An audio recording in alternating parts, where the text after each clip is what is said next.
On today's episode is a hockey legend coach. Gardiner MacDougall is a head coach at University of New Brunswick. He's been there for the last 24 years, and in that time, he's won 19 conference championships, 8 national championships. He's on his way right now with a 26-0 record this year. Last year, they dumped him into the Memorial Cup to help St. John kind of salvage their hosting responsibilities. He won a Memorial Cup. He's been able to coach gold medals at the University Games with Team Canada. He even off the ice, he's won the Golden Jubilee and a bunch of other awards in the communities in the New Brunswick Hall of Fame. Like, this guy is just an absolute beauty and a legend. And we got to learn from him so much today. And Dustin, the really cool thing is that we learned lots about you because you got a chance to play for him. What did you learn from the podcast today? Yeah, I was extremely fortunate to experience, this firsthand, and Gardner's servant heart and servant mindset, both for his program and for his players. Absolutely. And as we tee up into the podcast, you're going to learn how hard work is really the recipe for high performance success. We usually find the ones that actually love the game, and have high character. And for the coaches that coach them, I always think that when you're coaching those players, you're trying to make that season that you're coaching your players the best ever of their lives. Welcome to the Win All Day Everyday podcast presented by Prairie Hockey Academy. My name is Barrett Kropp, the general manager, and this is our U18 head coach and director of conditioning, Dustin Friesen. And today is all about a coaching legend. We're excited to have the head coach from the University of New Brunswick with us, Gardiner MacDougall. Welcome to the show, Gardiner. Certainly a pleasure, fellas. Great to see both of you again. Absolutely. Let's get right into it. What would you say is the best way that you've been able to establish and build a great culture out at UNB? I guess I would say right off the bat, find as many Dustin Friesens as possible for a team. I'll put him right on the spot.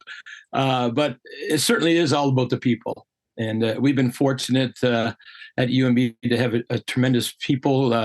Obviously players are the most important, but our staff has been outstanding. I think the support we've had at UNB from the administration through the kinesiology department, and our president is a key fan, and I think we've had 4 university presidents since I've been at UNB, and all of them are avid fans. I remember my first year, I think it was game number 4. St. Thomas University was at that time a very chief rival. They have a campus right on our campus. And it was my first year. I think it was game number 4. We're playing down. They had a smaller rink called the LBR. And I come out to go on the bench, and right in the first row behind the bench is our university president, Liz Pard Johnson. It was a lady at that time.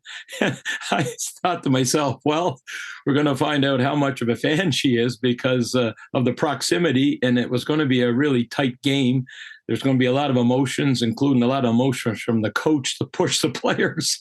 Anyways, we got through that game, and we've had a lot of, like I said, tremendous people that have helped our program. I think it's always about the people, and then with people you establish standards, and with standards, I think you build a trust. And with trust, I think you build confidence and accountability with the group. So, I have a course starting at UNB in the spring on high performance culture. So if people want to know more about culture, they could take that online course. Nice. That's great to hear. And just if people don't know, I'm an alumni of the University of New Brunswick, so that place is pretty dear to my heart, and a lot of really great memories there. But Coach, you talked about bringing in the right people, and you're well known for your recruiting, and that you're a master recruiter. And so maybe if you could just give us some ideas and just some things that you look for when you are recruiting, and some of that process for bringing in the right people for your program.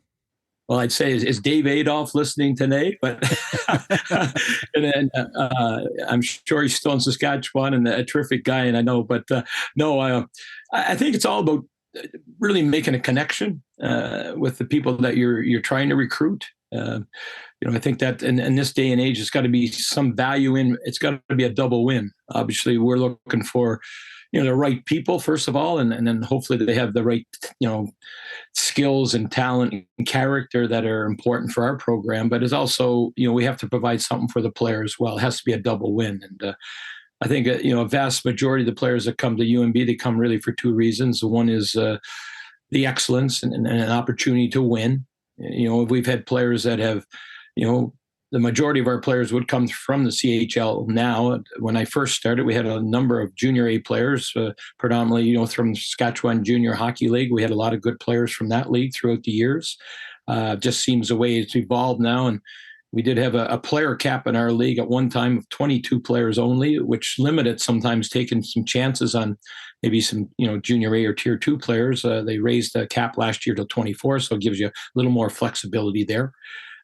But I think it's, one is the excellence and then the other is development. I think the vast majority, the last 3 full rosters of our program have all gone to play pro hockey. And I think I did a 10-year study, and I think over 90% of the players that come to UNB go to pro hockey for at least 1 year when they finish at UNB. So, and they still have the dream of trying to play pro hockey at the highest level. So those are 2 ingredients that we probably sell and players are looking for. And then it's just making a connection and finding something that fits.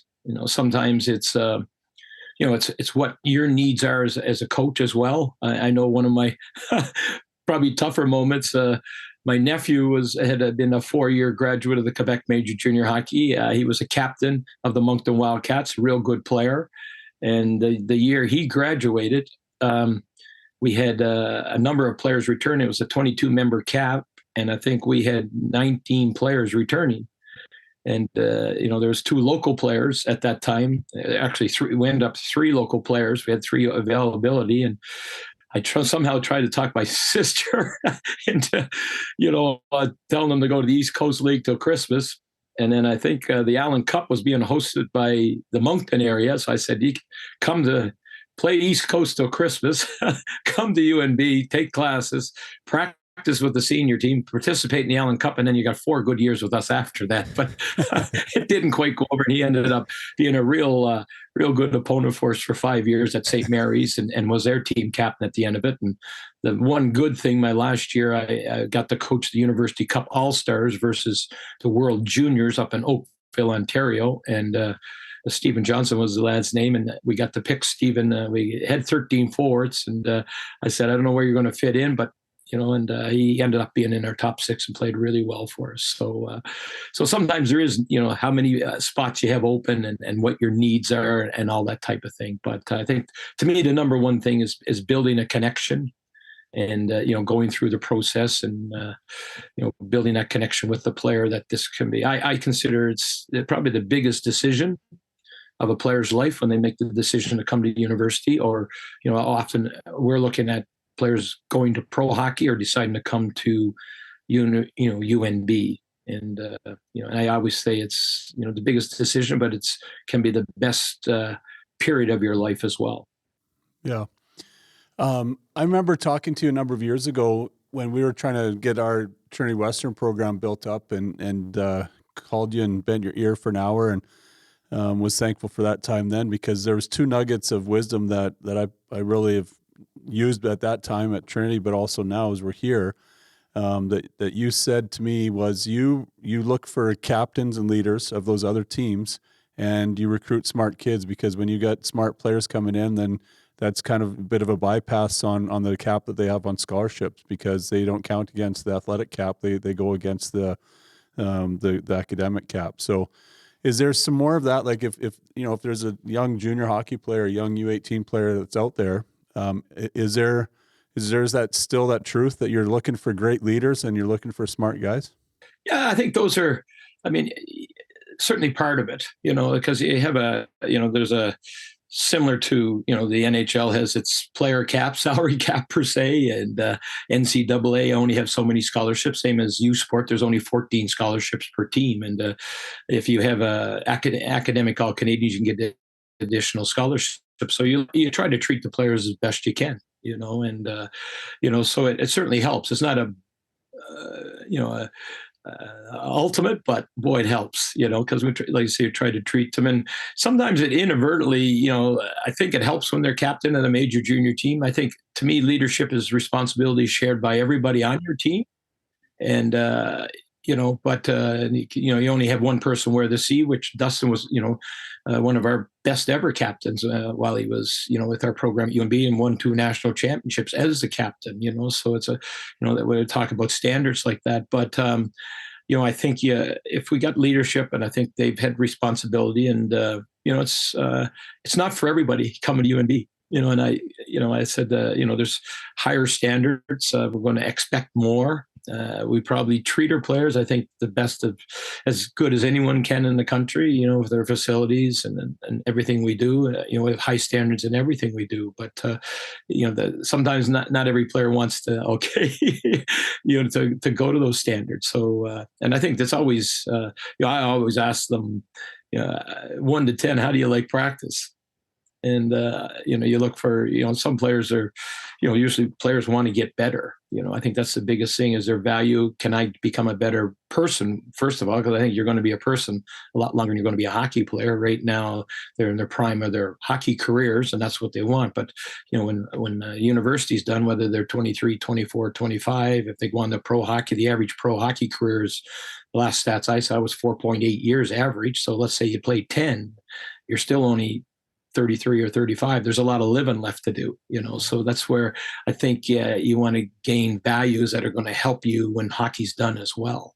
So I think the leadership certainly helps, and the standards and things like that, I think, are probably our best ever. I think we had 16 major junior captains on one of our teams through the years, and that's, it's really enjoyable to coach, high achievers. Usually, if you're wearing a C in the CHL, usually you got some type of components of being a high achiever, which fits right into what we're all about at UNB. Coach, you've talked a lot about raising the standards and how UNB, it's not for everyone, and how you're trying to really develop this and continually trying to develop and raise the standards of a high performance culture. Your team has been pretty successful this year. You're 26-0. But when we've talked over the weeks here, and you guys are still playing really well, you keep on saying we got to find a way to get better. And so just maybe talk about that. Just as far as the program and within the team within this year, what are ways that you are continually looking to get better, and how you guys go about that? I read a great quote a couple of weeks ago, maybe. We're not good enough not to get better. And I think a lot of times you look at, let's say, impact players. Obviously, you use examples from the National Hockey League, but you look at the top players in the National Hockey League. I go back to Sidney Crosby for the longevity of his career, and at such a high performance, and at 35 years old is having an unbelievable season. But he earns everything he gets, and I was very fortunate to spend a week in Vail, Colorado at Crosby's high altitude camp with his fitness coach. Had called me probably about 10 years ago now about going down to Vail and running the on ice sessions for Crosby's group, probably 2 or 3 weeks before the NHL training camp, the early September, end of August, early September. And it was one of those neat moments as a coach that you get to, they had a draft the first night, and Crosby's the captain of one team. John Tavares, who was still at the Islanders at that time, was the captain of the other team. And our 13th forward was a guy by the name of Patrick Kane. His agent had pleaded to, can he please get to the camp? So he was our 13th forward. And at that time, McKinnon was a younger player there, but, Duchesne, it was a who's who of NHL top players, and Danny Clary was one of the old veterans there at that time. He was still playing for the Red Wings, but and what a great week, and to see all these tremendous players, high achievers, and multimillionaires. But the neat thing I took out of that was just, number one, their joy of the game.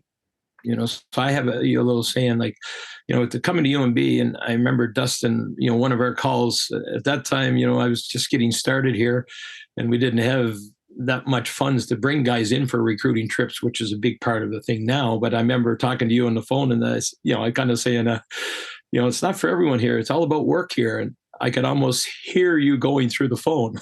Well, I can work. I'm like, but it, I think just the work ethic of those players. First of all, they love the game.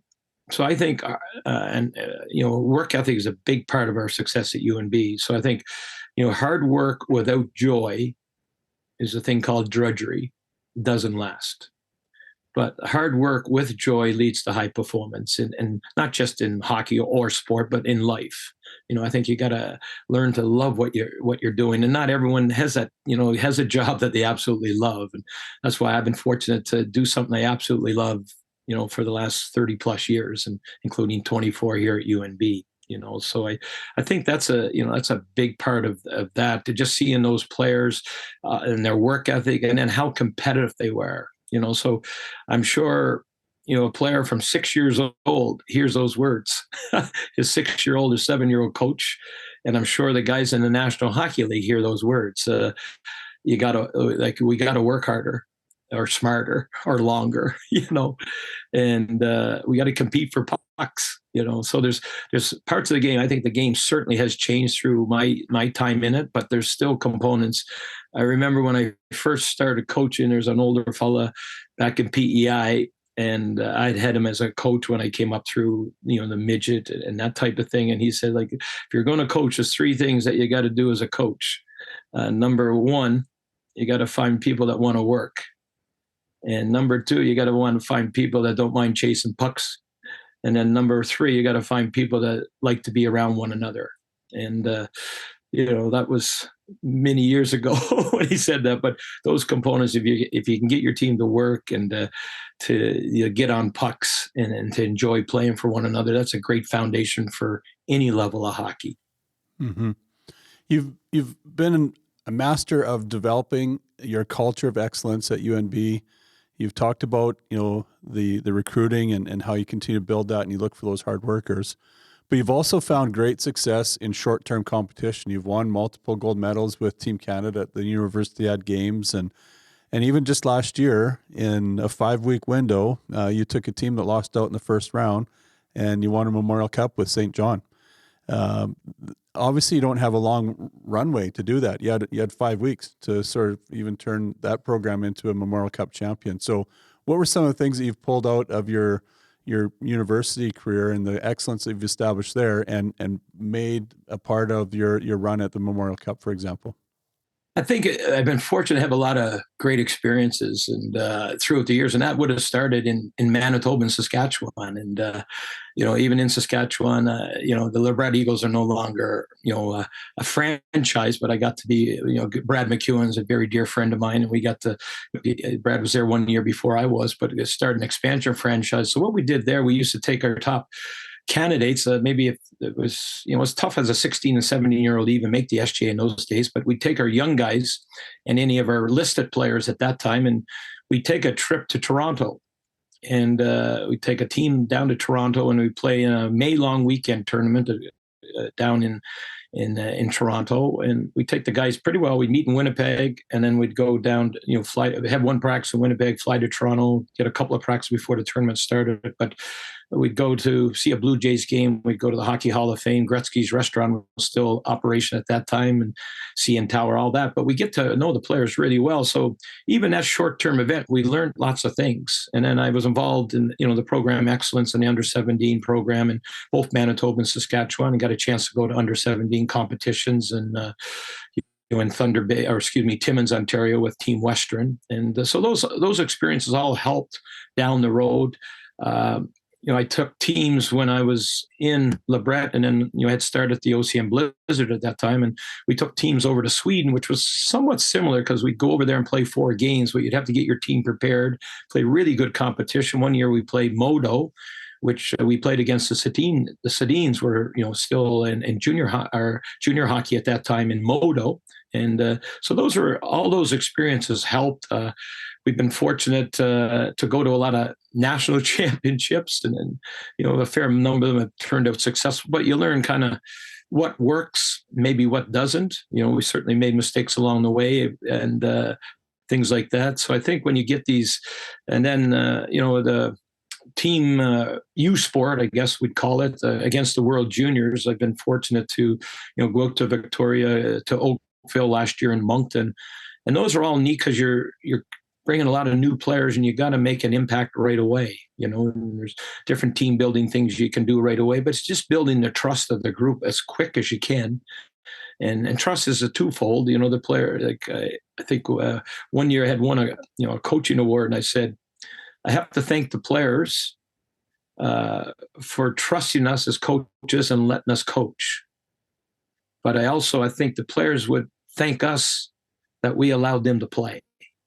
And I think the way hockey is, there's so much information out there for hockey. I remember when I started up in Cranberry Portage, Manitoba at Frontier Collegiate, and we said kind of like an academy, kind of like what you fellows have at the Prairie Academy now. There's only really two then. There was Notre Dame, and we had this Frontier Collegiate. And my goal, I called ourselves Notre Dame of the North. My goal was to try to beat Notre Dame. It took me 4 years, but we finally beat them my last year there. But I remember writing Roger Nielsen, who had the Roger Nielsen's coaching symposium, and then saying, listen, I can't make your conference. I would pay for the notes of the conference, because that was really all there was at that time. And sure enough, 6 or 8 weeks later, I get this beautiful package up to Cranberry Portage from Roger Nielsen. He was coaching the Rangers. I'm a Ranger fan. He'd sent me, different stuff on the Rangers, and he sent me the whole coaching symposium package. And that was my hockey Bible for my first 10 or 15 years of coaching, all the drills in it and everything. I just, I think Don McAdam had 2 or 3 books out at those times, and I use those extensively. But now with our modern world, now if you're a new coach, like, okay, the forecheck, well, you can Google forecheck. You'd have 25 books on forecheck, and it's almost, okay, what can I use, and try to decipher through all the information. So I think one of the things, you have to let players play, and especially at a young age. And I think there probably is more micromanaging of the game of hockey now than ever, because there's just so much information out there. And rather than, I'm sure if you asked Dustin when he was brought up, probably played on the pond and how he was brought up as a player. And a lot of that was probably unstructured at an early age, and turned out really well. And now I think, the young guys are so, 6-year-olds, 7-year-olds are playing 60 games of hockey. They've got 4 or 5 coaches behind the bench. Everyone's yelling. Everyone's doing this. We're teaching the breakout at 7 years old. And there's none of that kind of spontaneity of becoming a player. And to me, getting the love of the game first, because I think, to me, that's the number one factor, is that you learn to love it and enjoy it. We met our group this year, first day, September for August 31st, our first day. And the first, I think I like to do a presentation the first day, even though the 5th-year guys have heard some of that presentation 5 times, I still think it's important. And you emphasize what your program's all about. Here's the key points. We have 5 things. My second week on the job, when I got the job, I put 5 things I wanted to achieve. And those 5 things are almost similar. It's probably the only thing that stayed the same, because, lots of, certainly the drill, I got Rob Haneker, who's like the absolute best. So some of those drills that Dustin would have had for 5 years, I've retained a few of them, but we got a lot of new ones now. But I think to me that, just getting a lot. So the first, like, I'm going back to our first meeting this year, I just said the most important word for our group this year is a 4-letter word that starts with L and it ends with E. And I said, love. And, I said, first of all, you got to love yourself and who you are and what you're becoming. And you got to love your teammates, and you got to love our program, and you got to love the game of hockey, because, we're trying to achieve something with our team this year that has only been done once in UMB hockey history, is going back to back. It's not easy. It's a very competitive U sport, and it's not always a straight road. There's lots of blemishes. There's lots of, I call them ship fires or adversity. There's going to be lots of that. And so when you love something, you can, I think, you can put up with that, and you can continue to get better, and you can see the big picture. So I think, when you look at, developing our players from a young age up, I think that's still should be our key component. And Rob, my associate coach, he has a young son now, 5 years old, who's playing. And Freeze, you'd love this. So of course, his Saturday practice is at 6:00 a.m. and his Sunday practice is at 6:00 a.m. And we've all gone through that. But I sometimes think, okay, we're trying to keep all these 5 and 6 and 7-year-olds in the game. And part of it's the kid keeping them in the game, but it's also the parents keeping them in the game. And I said, I'm not sure how every parent, every ice time is at 6 a.m. Hey, it's just Canadian way, and that's how it is. But sometimes I think you look, okay, they can have one Saturday 6, maybe the next Saturday is 8 a.m. And we may retain more. But I get Henny, and we're coming in from Halifax at 3:00 or 3:30 in the morning. I got to be at the rink at 6. So how that go over with the big H. Well, that's good for him. So, yeah, Coach, you've mentioned lots like just how how the game has changed. How players have changed. Just within your time at UNB. Maybe just give us some examples of what you've changed, I guess, with your coaching, with player development, with the program building. Like what has really evolved within your program and within your coaching, and in the last almost 25 years at University of New Brunswick. Yeah, I think you obviously have to change, and players. I think there's lots of core values that are still in players. Like we've tried. We usually find the ones that actually love the game. And have high character, have great work ethics. And I think that's part of the recruiting process is being authentic, and just say this is how it is here. And yeah, we've had players that when sometimes they say, okay, when they come to UNB, well, the coach didn't tell me where I'm playing or what I'm doing and all that. I've got feedback, and I said, all we promise them is you're going to play with good players. Doesn't matter where you're going to play. And I remember Hunter Tromley, who was a terrific teammate of Dustin's, and is our all-time leading scorer, and had signed a contract with the Edmonton Oilers when he left, and I positive he would have made the National Hockey League. Unfortunately, his second year in the American League, he had back-to-back concussions and had to retire.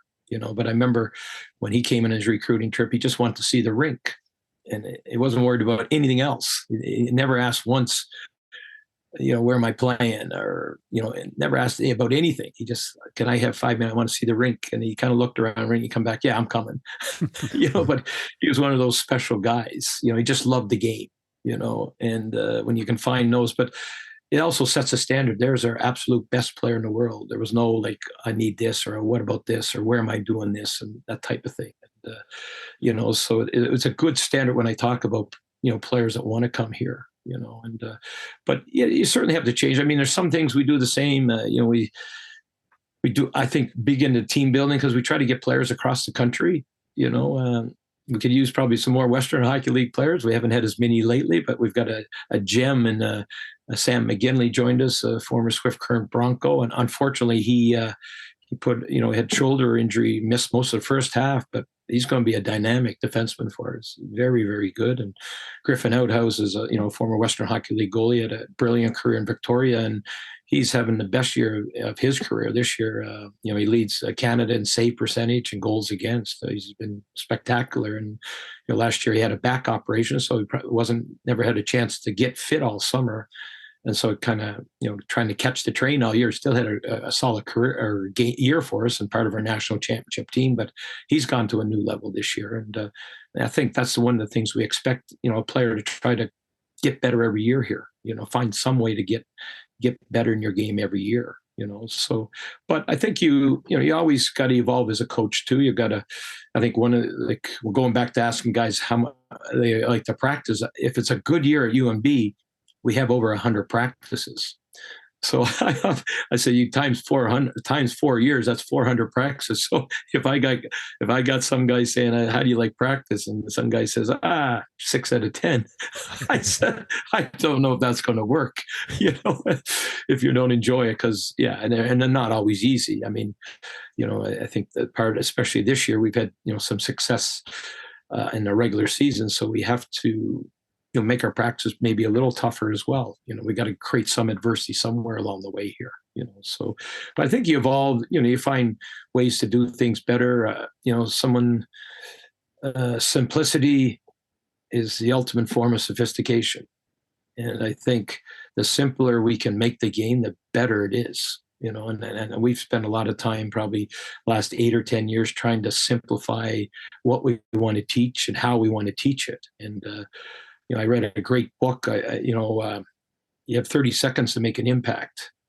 And so maybe one thing when I talk to our players, as a head coach, you talk to your players a lot. But one thing I learned about that book, like, people they're either going to buy in or buy out within 5 to 10 seconds of you talking to them. So now, anytime I talk to my group, and you get to talk to them a lot during the week, but I try to write down exactly what I want to say.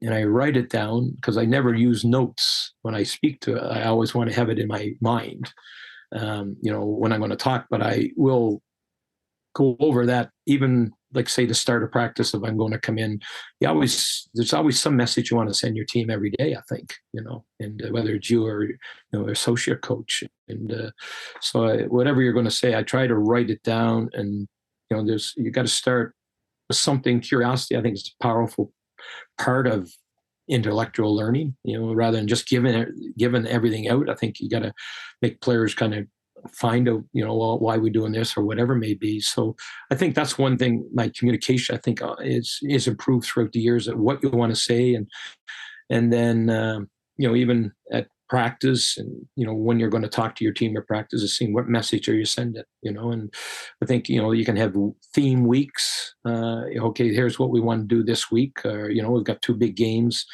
Every weekend seems to be big games, but there's a theme for the week. I think you get your players engaged in that, and you can, some type of motivation that you can go back to that all the time. And, maybe going back, as Barrett, you mentioned the St. John experience, which was one of my unbelievable experience there. Was, a guy who wanted to write a book about it, and he said 39 days in St. John, but it was, hockey on steroids, the Memorial Cup. And I've been lucky to, world championships and university cup championships, multiple. But the Memorial Cup, when I took the job, I said it's the number 1 amateur tournament in the world. It's in the North American, and there's certainly lots of professional, over in Europe, and but for a tournament, it's the biggest in the world, and it's probably the most historic. When you see the Memorial Cup, and if you ever get a chance to look at the trophy and go through the names that have won that trophy, it's just hockey history. Like, you could do a course on the Memorial Cup, a hockey course on the Memorial Cup. And we're fortunate to have it for a couple of days. And when you go through the names, and of course I had to have the Memorial Cup trivia when we hosted it. And but the names on it and the people that have won it is just, so that experience was phenomenal, and full credit to the players.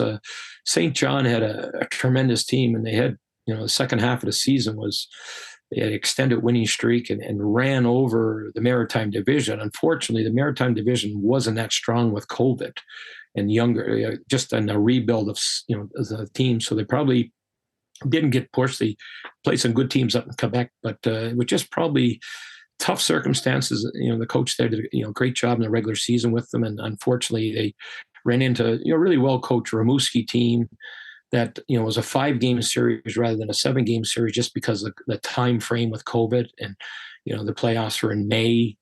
So it was a different, and trying to get it in. I think a number of players had flu bug caught them at that time as well. So some players weren't playing at the 100% capability, and sometimes, I say Lady Mo, she was a positive for us in the Memorial Cup, but maybe Lady Mo was with Rimouski at that time, and they just found a way, But I said there's a country and western song, you got to get the dust off the bottle. And this was a fine group, lots of talent, and just needed to, get some structure and some motivation and get engaged. And we were lucky. We got a second chance. All the other 4 teams at that tournament, or excuse me, 3 teams at that tournament had all won their league.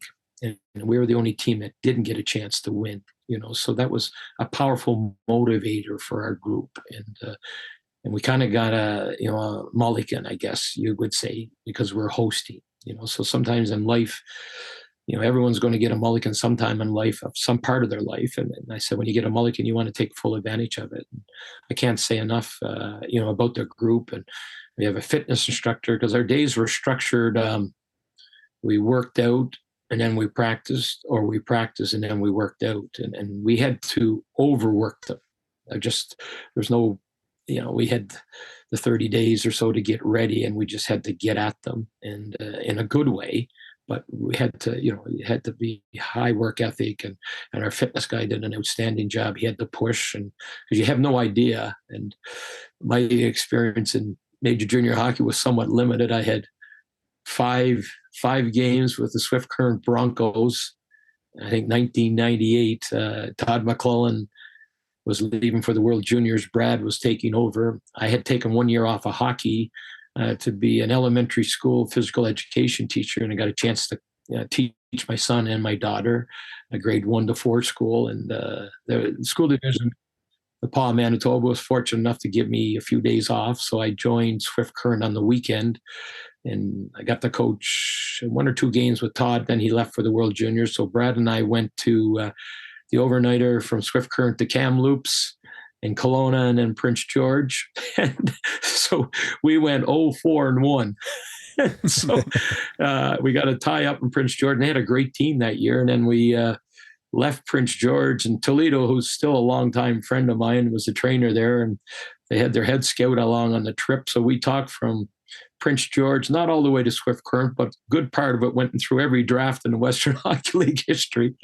And then I got back to Swift Current. Then I had to drive from Swift Current to the Paw, Manitoba to teach class Monday morning. And I think I arrived about 7:30 core to 8. My class started at 9, but it was a great week, So when they asked me in St. John, the coaches conference before the Memorial Cup, they asked, okay, coach, what do you think about your chances for your team? So I said, listen, we lost in the first round. I looked at the CHL rankings. I think we're ranked 27th. I said, we're playing number 1, number 2, and number 3, and we're ranked 27th. Plus, we haven't played in 31 days. And I said, and the coach is going to make his debut as a CHL coach. And his only experience in the CHL as an assistant coach with Brad McEwen, and his record was 0-4-1 with the Swift Current Broncos. So I said, I think we're the overwhelming underdogs here. Anyways, it worked out in our favor. Yeah.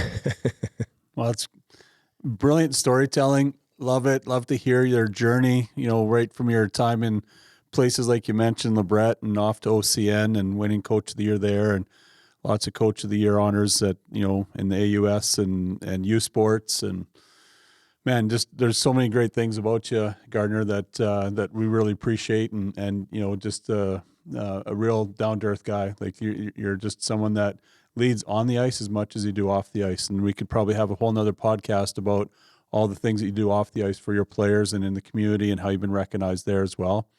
And that's what excites me for this next segment, because it's called our Guide and Provide section, where we ask our guests to talk about and give us nuggets for a player, for a young player, then a piece of wisdom for parents that are out there, wringing their hands, what should they do with their son and daughters in the sport, and then finally a piece of advice for other young coaches that are out there. Maybe it's like Dustin, who's got to maybe do a better job of dodging pucks on the bench so he doesn't take, 2 days before the podcast, he doesn't have to wear a big shiner on his face here. But love to just glean some more wisdom off of you from those 3 topics: wisdom for players, wisdom for parents, and wisdom for a young coach. Yeah, for the players, I probably go back to number 1, be yourself, but develop yourself. But the number 1 is to learn to love the game, to really enjoy it. And the people love it, and you look at the top, the McDavids, and the new lad there from BC, Bedard, like those guys are just almost unbalanced. For the good story, Luke Medill was a sports psychologist with World Juniors last year, and the Bedard stories he told me were amazing. Like how many pucks this guy shoots every day. and I think he's the only guy that has ever gone to Hawaii and brought his hockey gear along with him. So he has a true love of the game, and McDavid, Crosby, all the top, and you use those examples. Not everyone's going to be there, but if you don't look for perfection, you'll never get the excellence. So I think the number one, that they enjoy the game. Not everyone's going to be a triple A player. If they're double A or they're a rec player, it doesn't matter. They should love the game. And for the coaches that coach them, I always think that when you're coaching those players, you're trying to make that season that you're coaching your players the best ever of their lives. It could be the midget C, and they may only want to play 2 times a week, but that your job as a coach, and we're all volunteers, but I said, once you throw the volunteer out, your job now is to make an impact with those kids. And can you have the best every year for those people? I consider, I'm going to use the word servant mentality. My job is to serve my players and to serve anyone in our organization. And I'm wholeheartedly going to do whatever I can to make each day, and I love the name of your podcast, your Win Every Day.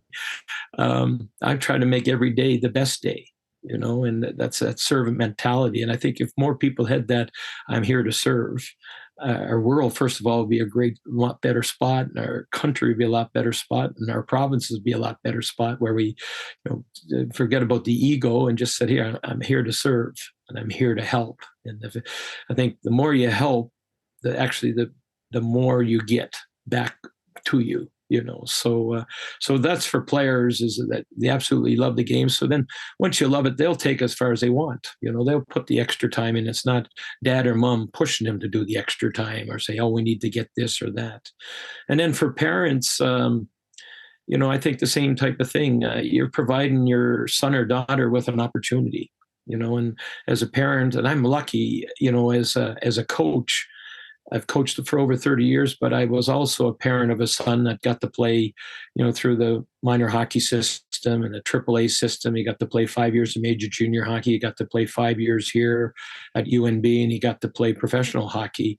So one thing I learned when I had started teaching physical education at a northern native reserve called Norway House, Manitoba, and spending 2 years there, one thing I picked up from those people is never make a big decision or a big view of something unless you put the moccasins of another person on, and so it's really helped me having a son in major junior hockey. And of course we talk every day. I'd ask, okay, what drill did you use today, or what the coach do today? And then he'd tell me, and I go, holy John. Then I'd say, well, gee, I did that too, probably. And it really helped me as a coach. And he went to major junior hockey in 2007, which is the first year of our first national championship. And, that you can see our record since, but that's helped me give a perspective on the player, and also probably the parents, how that type of thing. So I think the parents to enjoy the journey, and I think, obviously you hear all the horror stories of the parents, but there's a lot of great parents too that provide the opportunities for parents. It's not easy. And, our sport that at one time was I'm going to use the word dimensional, like, if you made $10,000 a year as a family, or you made $100,000 a year as a family, your son could play hockey or your daughter could play hockey. And it's not as easy nowadays because our sport is expensive, and it takes a big commitment. So these families that are making their commitment, obviously I know they want to get the most out of it, but it's not always, it's not always a destination that you're looking for. I had a good lad that had done our skills for many years. Dustin may remember him. George Wood was a good alumni of ours, and then did a lot of skills and drills for me. And he said the parents got to know the finish line isn't Friday night. And so much emphasis on being so good in that game at 10 years old or 14 years old. It's a journey. So for the parents to enjoy it, but to provide that opportunity, for their son or daughter, provide every means for them to succeed. That type of stuff. If it's getting up at 6 o'clock, Henny, you got to get up at 6 o'clock. That's all part of it, And then for young coaches, I think I'd use both of those. I like, it's you got to love, and whatever level you're wanting to coach. So you may just want to be involved, with minor hockey, and then see where it evolves. I started. I'm from a small little village in PEI called Badek, PEI. We have a little rink. And I don't know, I love the game and I love being at the rink. So when I was in high school, I'd probably be at the rink every night, but I learned to love it. And I remember I was in midget at that time. I guess that's under 18, probably under 17. I think it was under 16. It was 15 and 16-year-olds in midget. And I coached the Bantam B team. So you think how good that Bantam B team is. We're a village of about 300 people, but we have enough for 2 Bantam teams. So I'm coaching the Bantam B team. I had got my license. I'm 16 or 17, and I'm recruiting young guys to try to make our team better because we didn't have a lot of talent. I'm trying to pluck a few of the Bantam A's to come to the Bantam B for a game or two. So I knew I always wanted to coach. I just didn't know when and that type of thing. But I think for young coaches, the love of the game, but I think you're serving your players. So the first of all is, what level you're coaching. And I think, to me, anytime you get a coaching assignment, the more you can find out about your players and your parents, your opening meeting or during the tryouts. And Dustin would have filled out numerous feedback sheets through the years. I think people will fill out forms more than they in a one-on-one interview. I could give you a sheet of 10 questions, Barrett, which is the first thing I did in St. John, by the way. It was 10 questions I give every year to our players. But in St. John, I just wanted to find out. I wanted to make a connection to them right away. I got that sheet, and I had my talks with the players. I didn't worry about getting their cell phones or anything. I had my talks. I usually had 2 or 3 in at a time, and I just, what do your folks do? What's your hobbies? What do you like in life? Why do you like hockey? What's your best memories? All that type of stuff. So there's a connection with the group. And I say the same thing if you're a coach, whatever level you're coaching, find out about your players and what they want. If you're coaching the midget C team, maybe they only want to practice 2 times a week. That's fine. But then you get the most out of them and find out what they enjoy, about practice and why they're still playing hockey. What do they enjoy about it? And then you try to meet their needs. So those would be some, I don't know, it's a long-winded nugget. Usually nuggets that's one good. line, There's lots of nuggets that we can pull and spread out over a few pieces of promotion that we'll do about this podcast. But there's the next section is our Grandpa B story time that our listeners have come to appreciate. And before I jump into that, I just really want to make sure people are aware of our golf tournaments that we got coming up this summer. We're going to have 2 fundraising golf tournaments. One is up at Waskesiu. We're going to have a really great event up there. And then the other one, we're going to move outside of Moose Jaw a little bit, outside of our boundaries, and have another golf tournament at Elbow. And so all that information is on our website at prairiehockey.ca. And also on that website, you'll find, if you go on the camps button, you're going to notice that there's a spot there you can register for our spring ID camps, which are coming up really quick. I know, Dustin, for the 17s and 18s, you're looking forward to continue building next year's roster. You've probably learned lots of nuggets from Gardiner on how to recruit, and you do a great job of that. And likewise for our U15 team, the camp that's going to be there. So if you're listening out there or watching on YouTube, make sure, please, that you go and get signed up for a couple of those showcases. And maybe through that time, you'll have a great chance to get to know more about PHA, because through this podcast, we've had lots of great guests over the last 26 episodes. And here we are today talking with, a coaching legend. And Dustin, you, as we said at the beginning of the podcast, you had a chance to play for Gardiner. So instead of me having Grandpa B story time, we want to shuffle it over to you and put the responsibility onto you to tell a great story. And then Gardiner, maybe this cues you up to have a rebuttal story about Dustin here. Well, just listen to Gardiner talk. Like, I think it's special, because I think, anyone listening, you can hear just his heart and how much he loves the game. Like, that's his advice, but you can just see how much he loves the game and loves the players that he coaches and how he wants the best for them. So you can really see his servant heart. But I don't think one story does justice for, I guess, my time in New Brunswick. I remember this is one thing that Gardiner, he always had, we always had, I guess, papers when guys would come in for a game or practice and stuff. But I remember one line, which I've tried to use in my coaching a lot, and it was make a significant difference. And I'm not sure if you still use that, coach or not, but, I think that's what Gardiner's done is he's made a significant difference, in that program and in the players that come there. So, he's obviously a very special coach to a lot of people.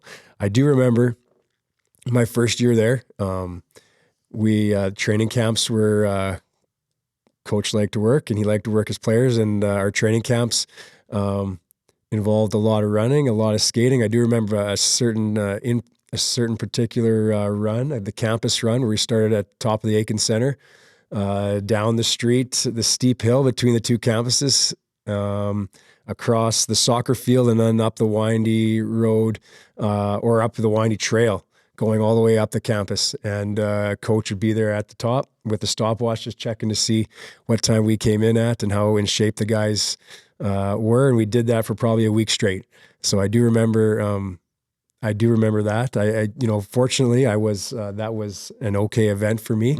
But I also remember that within my time at New Brunswick, where we would do lots of running and I guess hour and a half practices, maybe longer. And I remember by my 5th year, I would have to go to Gardiner and be like, "Hey, coach, maybe we could extend practices." Where he leading up to nationals, he was like he wanted it shortened. He wanted it shortened. He wanted guys to rest and recover. And so I just remember that just the process of that team and the program and how Gardiner just viewed, as how he continued to evolve as a coach, how impressive that was. I guess we made, we had, I get best memories I probably are just at the national championships. And we went to nationals together a couple times. Some were successful and some weren't. I think our best team, that was there is a team that lost. And so it speaks to just a lot of things have to go into having, making it all come together at the very end. And sometimes you need some luck, you need some bounces. But I think those national championships were probably, the highlight of my career. And if there was an extremely special one, it would have been the very first one, where we were the underdogs, similar to how St. John was. And, where we were in a hostile environment in Moncton, and it was just a special group and a special way to cap off that season. So, and you guys won, and you continue to win lots.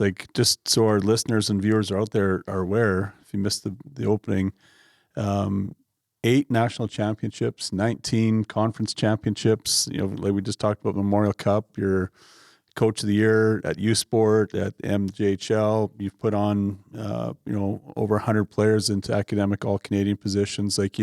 You've got probably a plethora of stories of great success. Is there any story that really stands out to you, Gardiner, that would just be here's just one that summarizes everything that is embodied, everything that we do at UNB? Yeah, we need a longer podcast probably. But since Dustin's here, and I'll and Dustin was a forward, a graduate of the Broncos, and he was working full time with the grain with his dad's farm. And I remember it was tough.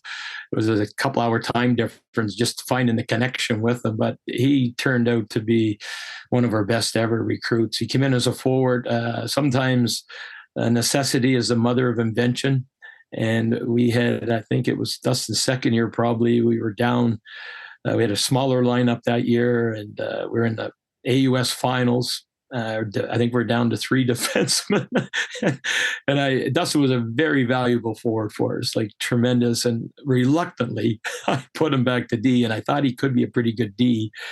And the D was more prominent than a forward. But I remember we moved back there. But then I think we played the AUS final with 8 forwards and 4 D, and we end up losing. So I said, as the GM part, I'm never going to go with that smaller lineup again, because we just had some injuries at the end. I think Denny Johnson took a suspension on us, and but it turned Dustin's life around, and he'd been a terrific forward.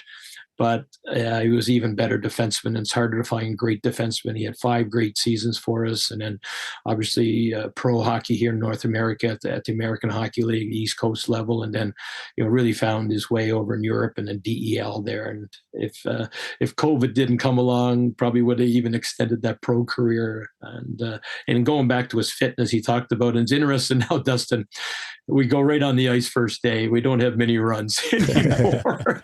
And some of my alumni, the veteran alumni, because the early guys, probably 3 weeks before we could get on the ice, and they weren't in as good a shape, most of them at that time. So we had the grunt camp, no question. So when I tell some of these stories, the guys just kind of open their eyes. We still have our University Cup Challenge. We've had 24 years. We still have extensive fitness testing, but we have a lot of modern tests now. I still have some of my old timers, but Dustin set the record. We used to have a squat test, and we had, I think, 250 pounds or 300 pounds, as many times as you could do it. Well, Dustin did it 100 times. So I said, there's no value in that test. So we got that test. So the test is there. It's still listed, and it's Dustin Friesen. Okay, this test stopped because Dustin Friesen did it that many times. And then I think we did a max squat, and I think Dustin did 450 pounds or 490 pound a max squat at that time. So we got rid of that as well. But we have a brand new gym at UNB, and it's all electronic. They can do one lift, and we can pick up 4 things after one lift they do. And we still do the beep test. And at the one time, Dustin was our all-time leader. He's been passed on that one, but he was still one of the top. So if we have a couple moments, one I told you when I had recruited him, I hadn't met him. My wife is from just outside of Winnipeg, the White Shell area. And we had made arrangements. Dustin had committed. He had got married that summer as well. And so for his honeymoon, he was traveling from middle of Saskatchewan, just outside Saskatoon. He was traveling to Fredericton for his honeymoon, basically. And I think he stopped. I think it was Dougalt, Manitoba, Trevor Kidd's hometown. That's kind of intersection for where my wife's parents were. And I met him on his trip down. I remember he had the little a 1/4-ton truck packed to the back. And these two just recently married, Catherine and Dustin, on their way to the East Coast, and full trust in me. I said, wow. Anyways, when he got there, I think he stayed at the Fredericton Inn. John Waite was the manager at that time. I gave him a call. I said, listen, this is not just any recruit. We got a honeymoon suite. Make sure he gets in the honeymoon suite. We have one honeymoon, so let's make sure we do a great job here. And I come a day or two later, my flight got back in, and I remember picking them both up and wanting to give them a tour of the city. And I think I had just arrived, went right to the hotel. So for whatever reason, I didn't have my wallet with me. And I don't know why I didn't have registration. Anyways, I'm giving them a tour of the Fredericton area, potential places where they could rent to stay or whatever. And I get our city's finest city police pulled me over. And long and short of it, I got fined for no license and no registration. And this was my first half-hour meeting them. And I especially in the cafe, I said, listen, it's not always like this. I apologize. Anyways, it wasn't the greatest start, but he certainly had a tremendous 5 years here. And the one thing about Dustin, he was a key member of our team and the community with our youth camps. He spent, I don't know, probably 8 years. Cause I know he spent a few years there after when he played pro hockey, but they got heavily involved in the church and the community.